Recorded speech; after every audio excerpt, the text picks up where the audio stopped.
Tribes நேயர்களுக்கு வணக்கம்.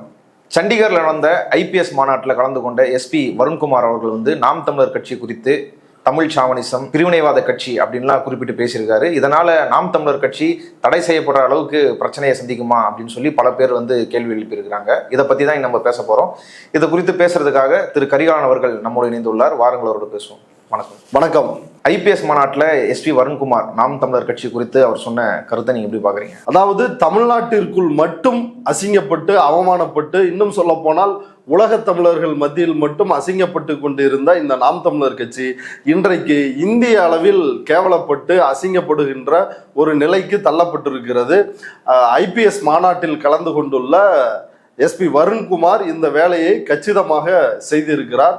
இன்னும் சொல்ல போனால் இந்த மாநாடு எந்த தலைப்பில் நடைபெற்றிருக்குது அப்படின்னா, cyber crimes and internet threats அப்படின்ற தலைப்புல இந்த மாநாடு நடைபெற்றிருக்கிறது. சைபர் குற்றங்கள் தொடர்பான இந்த மாநாடு. இந்த மாநாட்டில் பேசும் பொழுது, இந்த மாநாட்டில் அவர் சொன்ன கருத்துக்கள் என்னன்னா, சென்னை பெங்களூரு தேசிய நெடுஞ்சாலையில ஒரு 9 பெண்கள் கொல்லப்படுறாங்க. அது தொடர்பான சட்டம் ஒழுங்கு சீர்குலைவு ஏற்படுகிறது. அந்த பிரச்சனையை நாங்கள் கையாண்டுட்டு இருந்தோம். அப்படி கையாண்டு கொண்டு இருக்கும் பொழுது அது தொடர்பான வீடியோக்களை ஒரு குறிப்பிட்ட நபர் சமூக வலைதளங்கள்ல பதிவேற்றம் செய்யறாரு. இதை யார் பதிவேற்றம் செய்கிறார் அப்படின்றத நாங்க வழக்கு பதிவு செய்து விசாரித்தோம். அது வெளிநாட்டில் இருக்கின்ற நாம் தமிழர் கட்சியினுடைய உறுப்பினர் தான் இந்த வேலையில ஈடுபட்டு இருக்கிறாரு அப்படின்னு கண்டுபிடித்து அவர் மீது நடவடிக்கை எடுத்தோம். அப்ப நான் அந்த இடத்திலிருந்து வேறு இடத்திற்கு பணிமாற்றலுக்காக வந்தேன். அதாவது திருச்சிக்கு வந்தேன். திருச்சிக்கு வந்த பிறகு தொடர்ச்சியாக அந்த வழக்கை டீல் பண்ணதுக்காக நாம் தமிழர் கட்சியின் மீது, அந்த உறுப்பினர் மீது நடவடிக்கை எடுத்ததுக்காக திருச்சி இவருக்கு இடமாற்றம் நடந்த பிறகு அவரையும் அவரது குடும்பத்தாரையும் ஆபாசமாக அருவருப்பாக சித்தரிப்பது, உன் குடும்பத்தையே நீ உலகத்தோட எந்த மூளைக்கு போனாலும் கொல்லுவேன் அப்படின்னு கொலை மிரட்டல் விடுவது, இது மாதிரி தொடர்ந்து செஞ்சுட்டு வர்றாங்க. நான் ஒரு ஐபிஎஸ் அதிகாரி, என்னுடைய மனைவி ஒரு ஐபிஎஸ் அதிகாரி. நாங்க இவ்வளவு பெரிய பொறுப்பில் இருக்கும் பொழுதே நாங்களே இந்த சைபர் குற்றங்களால் பாதிக்கப்பட்டு வருகிறோம். தமிழ்நாடு அரசு எங்க கூட இருந்தாலும் ட்விட்டர், ஃபேஸ்புக் இது போன்ற தளங்கள் யார் யார் இந்த மாதிரியான சம்பவங்களில் ஈடுபடுறாங்க அல்லது இது போல பதிவேற்றம் செய்கின்ற அந்த வீடியோக்கள், புகைப்படங்களை, அந்த விவரங்களை எங்களுக்கு இப்போ வரைக்கும் தராம இருக்கிறாங்க. நான் இது சம்பந்தமா ஹைகோர்ட்ல வழக்கு போட்டிருக்கிறேன் அப்படின்ற அந்த டீட்டெயிலை விரிவா சொன்னாரு. அப்படி பேசும் பொழுதுதான் இந்த நாம் தமிழர் கட்சி என்பது தமிழ் சாவனிஸ்ட் கட்சி, அதாவது தமிழ் இனவாதம் பேசுகின்ற கட்சி.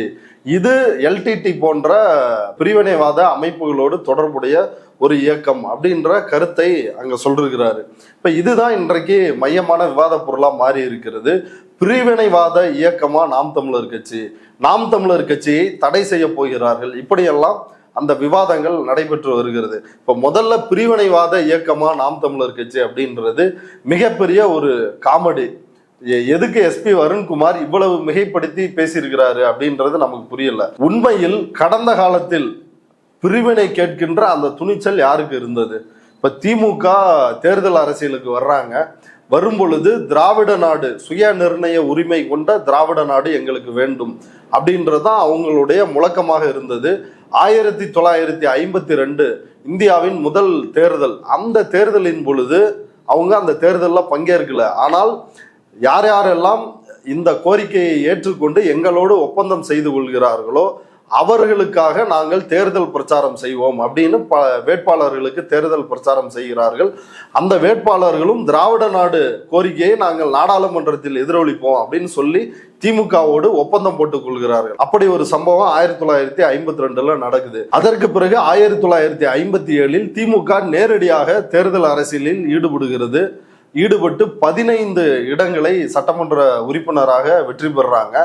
அந்த தேர்தலிலும் திமுக நாங்கள் திராவிட நாடு அடைவோம், திராவிட நாடு கோரிக்கையில் திமுக உறுதியாக இருக்கிறது, திராவிட நாடு அடைய வேண்டும் என்றால் எங்களுக்கு வாக்களியுங்கள் அப்படின்ற பிரச்சாரத்தை மேற்கொண்டார்கள். 15 எம்எல்ஏக்கள் அந்த சட்டமன்ற தேர்தலில் அவர்கள் கைப்பற்றினார்கள். அப்போ வெளிப்படையாக எங்களுக்கு சுய நிர்ணய உரிமை கொண்ட திராவிட நாடு வேண்டும் அப்படின்ற கேட்கின்ற துணிச்சல் திராவிட இயக்கத்துக்கு இருந்தது, திமுகவுக்கு இருந்தது, அறிஞர் அண்ணாவுக்கு அது இருந்தது. அது 1962 ஒன்றிய அரசு ஒரு சட்டம் கொண்டு வராங்க. பிரிவினைவாத தடை சட்டம் அப்படின்ற ஒரு சட்டம் கொண்டு வராங்க. இந்த சட்டம் முழுக்க முழுக்க திமுகவை பிரதானமாக, இந்தியாவில் திமுக அப்படின்ற கட்சி தான் திராவிட நாடு அப்படின்ற ஒரு பிரிவினைவாத கோரிக்கை வச்சிருக்கிறாங்க. இவர்களை ஒடுக்க வேண்டும் அப்படின்றதுக்காகத்தான் அந்த சட்டத்தை கொண்டு வர்றாங்க. அந்த சமயத்தில் நாடாளுமன்ற உறுப்பினராக இருந்த அறிஞர் அண்ணா இது எங்களுடைய சுயநிர்ணய உரிமைக்கு எதிரானது, எங்களுடைய மக்களினுடைய உரிமைக்கு எதிரானது அப்படின்றத வெளிப்படையாக நாடாளுமன்றத்தில் பதிவு செய்கிறார். பதிவு செய்ததோடு மட்டுமில்லாமல் 62 அந்த சீன போர் நடக்கிறது, இந்தியாவுக்கும் சீனாவுக்கும் இடையிலான போர். அந்த நேரத்துல நாடு பெரிய பிரச்சனையை சந்திச்சுட்டு இருக்குது. அப்ப நாங்க நாட்டுக்குள்ள இன்னொரு நாடு கேட்டு பிரச்சனை செய்ய நாங்கள் விரும்பவில்லை. திராவிட நாடு கேட்பதற்கான, திராவிட நாட்டிற்கான அந்த கோரிக்கைகள், காரணங்கள் அப்படியே இருக்கிறது. ஆனால் நாங்க அந்த கோரிக்கையை கைவிடுகிறோம் அப்படின்னு அறிஞர் அண்ணா அறிவித்தார். அதாவது சந்திரசூட்டினுடைய மகன் அபினவ் சந்திரசூட் ஒரு புத்தகம் எழுதியிருக்கிறார். ரிபப்ளிக் ஆஃப் ரெட்டாரிக் அப்படின்ற தலைப்பில் அந்த புத்தகம் வெளியாயிருக்கிறது. பேச்சு சுதந்திரம் பற்றி அந்த புத்தகத்துல விவாதிக்கப்பட்டிருக்குது. அந்த புத்தகத்தினுடைய 6வது சாப்டர்ல த ஆன்டி டிஎம்கே அமெண்ட்மெண்ட் அப்படின்ற ஒரு வார்த்தை இருக்குது, ஒரு தலைப்பு இருக்குது. அது என்னன்னா, இந்த பிரிவினைவாத தடை சட்டம் இருக்குது இல்லையா, அதுக்கு பேரை அவர் இன்டைரக்டா என்ன சொல்றாருன்னா ஆன்டி டிஎம்கே அமெண்ட்மெண்ட், டிஎம்கேவுக்கு எதிரான ஒரு அமெண்ட்மெண்ட் அப்படின்னு குறிப்பிடுறாரு.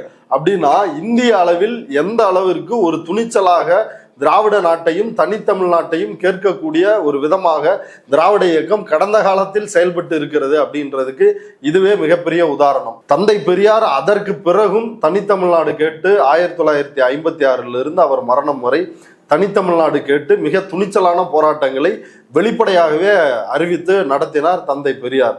இப்ப இதுதான் தனிநாடு கேட்ட அந்த துணிச்சல் உள்ள திராவிட இயக்கத்தின் வரலாறு. சீமானுக்கு அப்படி எந்த துணிச்சலாவது இருக்குதா? அப்படி இவனுக்கு முதுகெலும்பு இருக்குதா? பாரத நாடு, பைந்தமிழர் நாடு, இந்தியாவே எங்க நாடு அப்படின்னு சரண்டர் ஆயிட்டான். அவன் தனித்தமிழ்நாடுன்னு என்னைக்காவது பேசியிருக்கானா? அவன் பேசுறது ஒரு போலி தமிழ் தேசியம், அவன் பேசுறது ஒரு இந்துத்துவ தமிழ் தேசியம். அப்போ இன்றைக்கு பிரஸ் மீட்ல கூட எங்களை தமிழ் சாவனிஸ்ட்னு சொல்ற, எங்களை பிரிவினைவாத இயக்கம்னு சொல்ற, நாங்க இந்திய தேர்தல் ஆணையத்தில் பதிவு செய்யப்பட்ட ஒரு கட்சி, நாங்கள் 8% வாக்குகள் வாங்கி தேர்தல் ஆணையத்தால் அங்கீகரிக்கப்பட்ட கட்சி அப்படின்னு பேசுறான். இப்ப இதுல இருந்து சைமன் சொல்ல வர்ற விஷயம் என்னன்னா, நாங்கள் பிரிவினைவாதிகள் அல்ல, நாங்கள் தனிநாடு கோரவில்லை, நாங்கள் இந்திய தேசியத்தை ஏற்றுக்கொண்டவர்கள் அப்படின்னு வெளிப்படையாகவே மோடியை வர, ஆமா, மோடியை துணைக்கு அழைக்கிறாப்ல. இந்திய மொழிகளின் தொன்மையை தமிழிலிருந்து அறியலாம் அப்படின்னு ஐநாவில் போய் பேசுறாரு. உலக நாடுகள் முழுக்க மோடி பேசுறாரு. அப்ப மோடி சாவனிஸ்டா, மோடி இனவாதியா அப்படின்னு மோடியை இழுத்து உதாரணம் சொல்லி வருண்குமார் ஐபிஎஸ்ஸின் குற்றச்சாட்டுகளில் இருந்து தப்பிக்க பார்க்கிறார். இந்துத்துவத்தின் காலில் விழுந்து தான் ஒரு பிரிவினைவாதி அல்ல, தான் ஒரு இனவாதி அல்ல அப்படின்னு காலில் விழுந்து கும்பிட்டு இருக்கின்றான் இந்த சைமன் செபாஸ்டின். இதுதான் இவனோட யோகிதை. இவனுக்கு ஒரு நாள் இவன் சிந்தனையில கூட தமிழ்நாடு அப்படின்னு சிந்திப்பதற்கான துணிச்சல் இல்லாத ஒரு கோலை தான் இந்த சீமான். இவனுடைய வேலை என்ன? தமிழ்நாட்டிற்குள் ஜாதி கலவரத்தை ஏற்படுத்துவது. நீ தேவர், நீ தேவேந்திரர், முத்துராமலிங்க தேவர், மூக்கையா தேவர் அப்படின்னு தேவர் சமூக மக்களை உசுப்பேத்துவது. இன்னொரு புறம் தேவேந்திர சமூகம் இருக்கின்ற இடத்துக்கு போய் நீங்க தான் பாண்டியர்கள் அப்படின்னு அங்க ஆண்ட பரம்பரை கதைகளை சொல்லி அவர்களை உசுப்பேற்றுவது. இது இன்றைக்கு என்ன நிலைமைக்கு வந்திருக்குது? இன்றைக்கு அந்த 2 சமூகத்துக்கும் இடையே பதற்றம் ஏற்பட்டுள்ளது. ஒரு பக்கம் இந்த தேவர் சாதியை சார்ந்த சாதி சங்கங்கள் கூட்டம் போட்டு இமானுவேல் ஒரு வெட்டி கொல்லப்பட்ட ஒரு ஆளு, அவனுக்கு எதுக்கு நீங்க மணிமண்டபம் கட்டுறீங்க? தமிழ்நாடு அரசு எப்படி கட்டலாம்? தமிழ்நாடு முதல்வருக்கு ஆண்மை இருக்கிறதா? நீங்க பசுமொன்னுக்கு வர முடியாதுன்னு அங்க சாதி வெறியோடு வீடியோ போடுறானுங்க.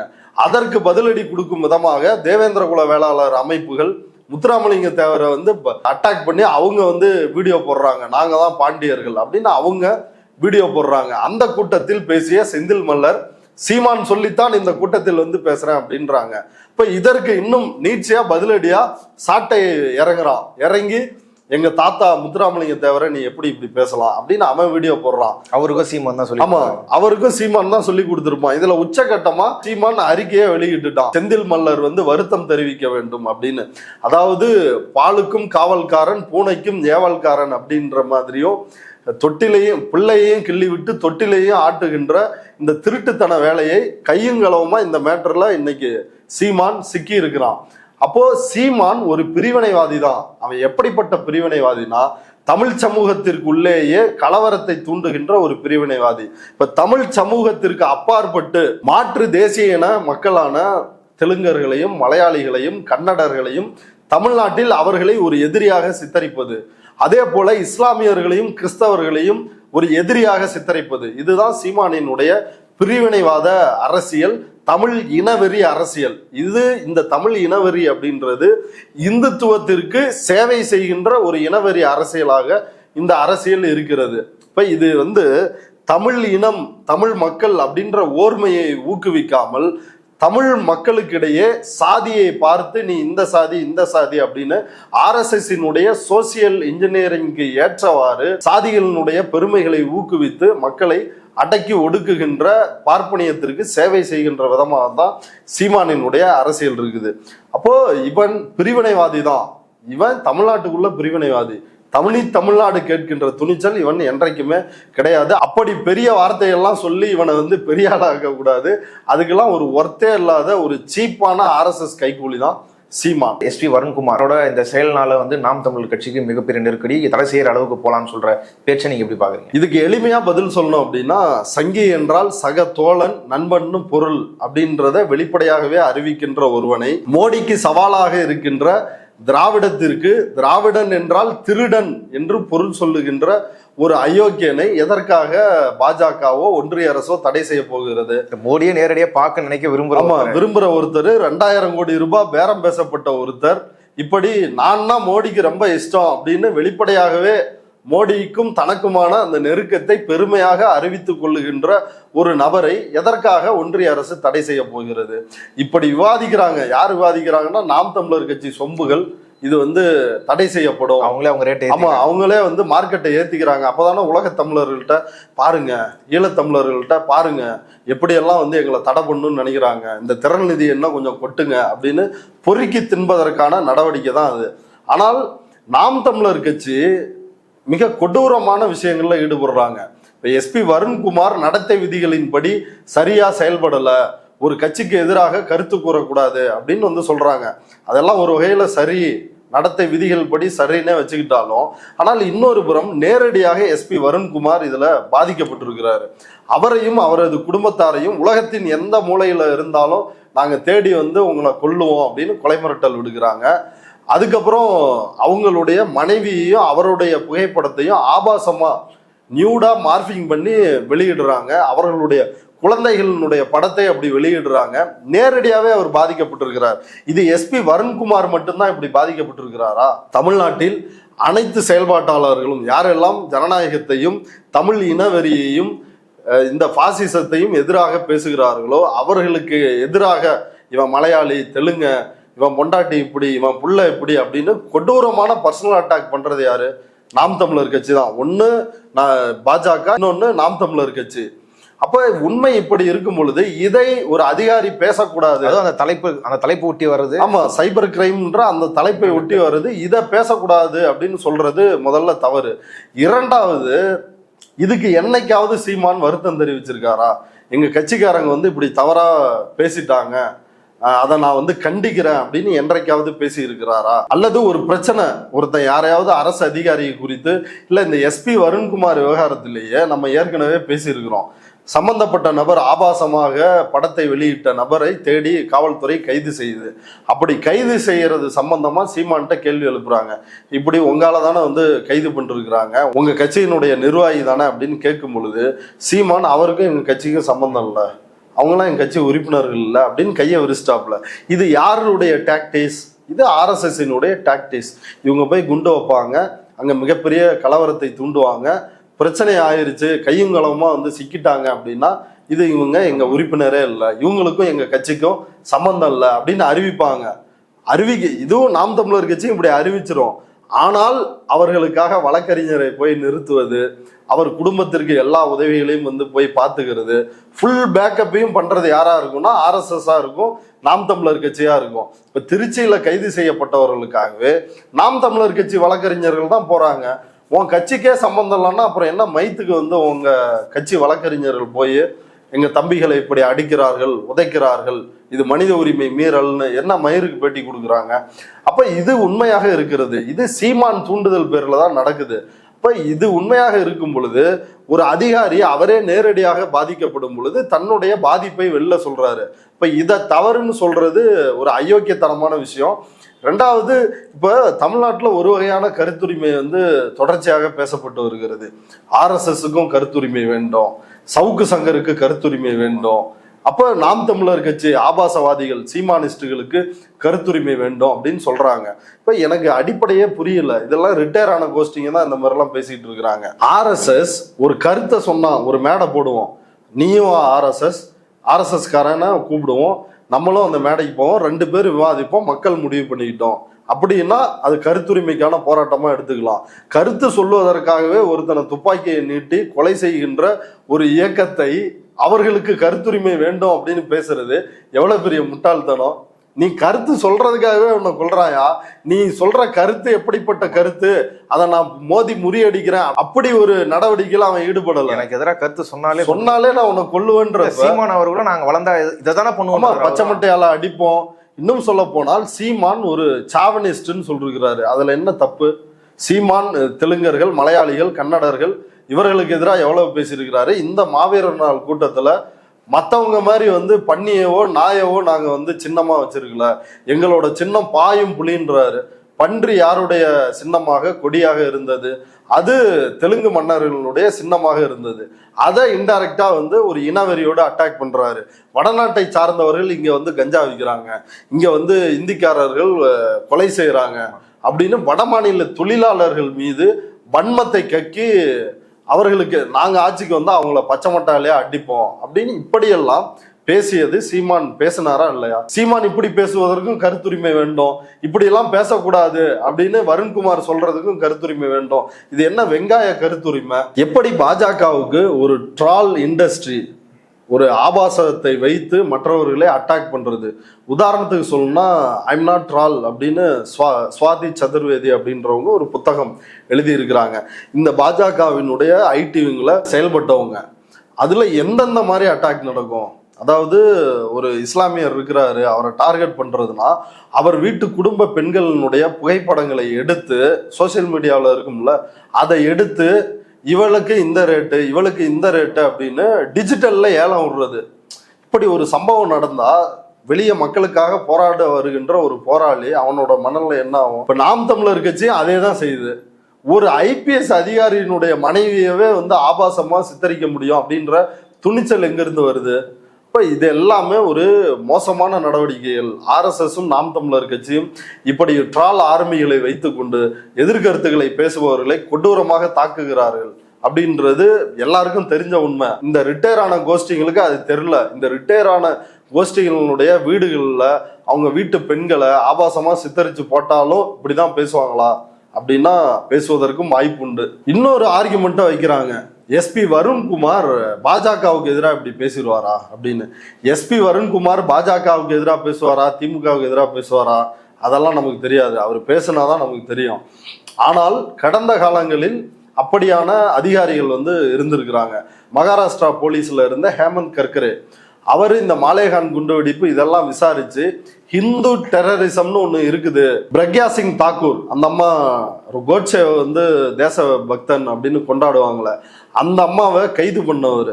அவர் வெளிப்படையாவே சொன்னார், இந்த குண்டுவெடிப்புகளுக்கு பின்னால் இந்து தீவிரவாத அமைப்புகள் இருக்கிறது, ஹிந்து டெரரிசம் இருக்குதுன்னு. அவரை ஒரு தீவிரவாத தாக்குதலின் பொழுது புல்லட் ப்ரூஃப் ஜாக்கெட்டை போட்டு அனுப்புறாங்க. அது போலியான ஒரு ஜாக்கெட்டு. அங்க போய் அவங்க சுடுறப்ப இவரு சுடுபட்டு செத்துடுறாரு. அப்படி அவர் கொல்லப்பட்டார். அடுத்து குஜராத்தில் மோடி இஸ்லாமியர்களுக்கு எதிராக மிகப்பெரிய இனப்படுகொலையை நடத்தினார். அந்த இனப்படுகொலையின் பொழுது காவல்துறை அதிகாரிகளோட கூட்டம் நடந்திருக்குது. அதுல மோடி கலந்துகிட்டு இந்துக்கள் தங்களுடைய வெறித்தனத்தை தீர்க்கும் வரையில் நீங்க போய் அவங்கள தடுக்க கூடாது அப்படின்னு அதுல மோடி இன்ஸ்ட்ரக்ஷன் கொடுக்கிறாரு. இதை நீதிமன்றத்தில் சஞ்சீவ் பட் என்கின்ற ஒரு IPS அதிகாரி ஒரு அபிடவிட்டா போடுறாரு.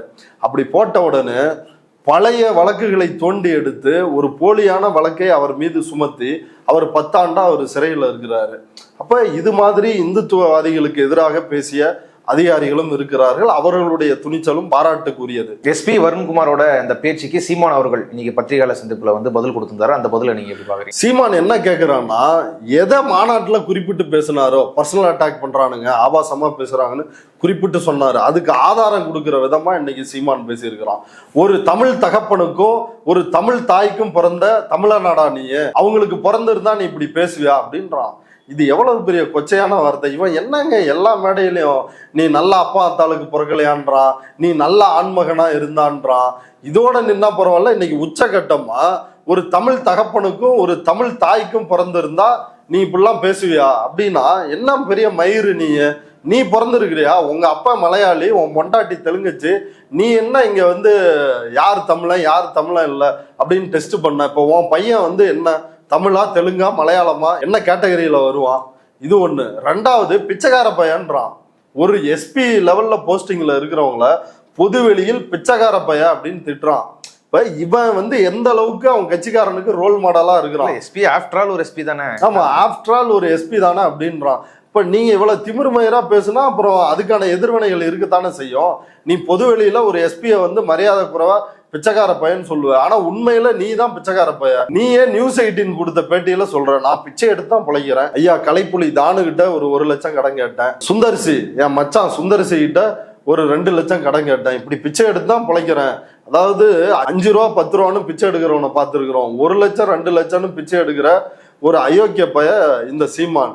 இப்படி தான் பிச்சை எடுத்து வாழ்றத வெளிப்படையாகவே அறிவிக்கிற சீமான் உழைத்து ஒரு ஐபிஎஸ் அதிகாரியா மாறி இன்னைக்கு வாழ்ந்துட்டு இருக்கிற ஒருத்தரை பார்த்து பிச்சைக்கார பையன்னு பேசுறானே, இது எவ்வளவு பெரிய கேடுகட்ட பேச்சு. சீமான் இன்னொன்னு சொல்றான், நீ எத்தனை வருஷம் இந்த பதவியில இருந்திருப்ப? ஏற்கனவே நாங்க ஆட்சிக்கு வந்தா உலகத்தோட எந்த மூலையில இருந்தாலும் உங்க குடும்பத்தையே கருவறுப்போன்னு எழுதினவனுங்களுக்கும் சீமான் சொன்னதுக்கும் என்ன வேறுபாடு? நீ எத்தனை நாள் வந்து இந்த பதவியில இருப்ப? ஒரு 40 வருஷம் இருப்பியா? அதுக்கப்புறம் நாங்க பாத்துக்குவோம் அப்படின்னு சொல்ற. அதுக்கப்புறம் என்ன பாப்ப? நீயே குடிச்சு இன்னும் 5 வருஷமா 10 வருஷமான இழுத்துக்கிட்டு கிடக்குற. நீ எப்படி 40 வருஷம் கழிச்சு பாப்ப? 40 வருஷம் கழிச்சு உன் கட்சி இருக்குதா என்னன்னு தெரியல. 26 தேர்தலோட இவன் கட்சி காலியாக போகுது. ஆனா எப்படி வெளிப்படையா கொலை மிரட்டல் விடுக்கின்ற துணிச்சல் சீமானை பார்த்துதான் அந்த தம்பிகளுக்கு வருகிறது.